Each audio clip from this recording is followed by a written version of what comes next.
What, just out of interest, what, I know you mentioned a supportive family at the start, but this sense of feeling comfortable in asking or accepting help. What, if you were to reflect on that, like what do you think contributed to that Mm. eventuality?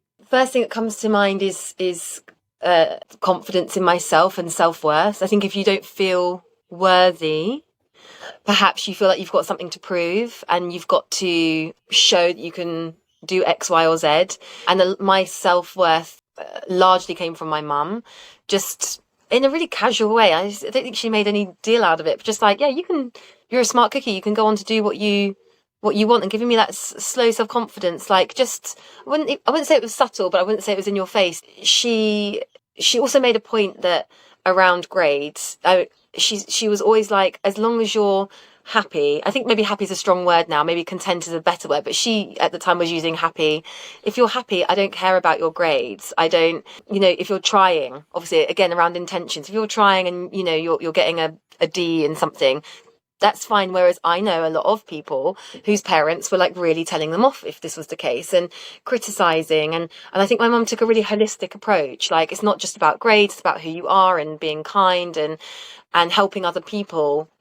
And that's, taking that holistic approach on a child.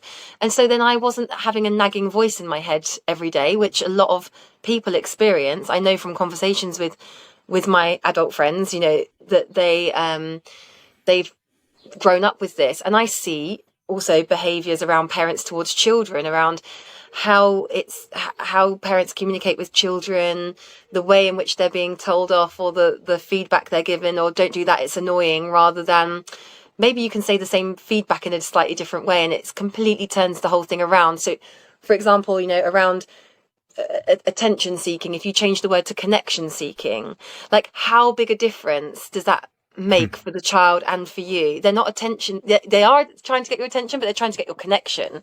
And the whole, just that simple language change makes a really big difference. So I see this happening as well to children. I think, gosh, what are they, if they're getting that 10 times a day, how's that going to make them feel as adults? Probably how a lot of adults are feeling now, which is, to be honest, quite crap about themselves.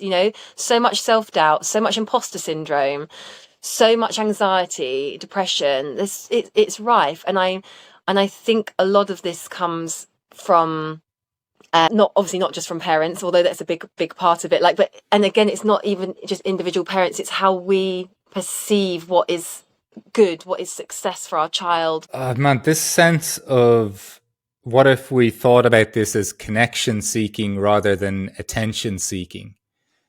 I've an 8 month old now at this stage, and I've broken parenting down to if I'm present, if she gets my attention, and that's like, a heavy leaning on lack of technology around Yeah. when I'm with her.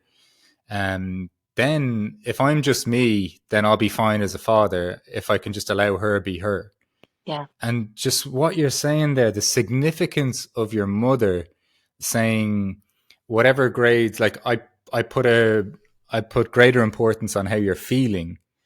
Like that Yeah. sounds like just, and I understand why you're creating the contrast between that and what so many people experience, because that does sound almost like counterculture or something. Do you know what I mean? Like it sounds Yeah. almost like radical, but It's so how would that unradical. be? Yeah, It, it's it, like I'd like you to be happy. How is that radical in the yeah. slightest? Like Yeah. which is Yeah. bonkers.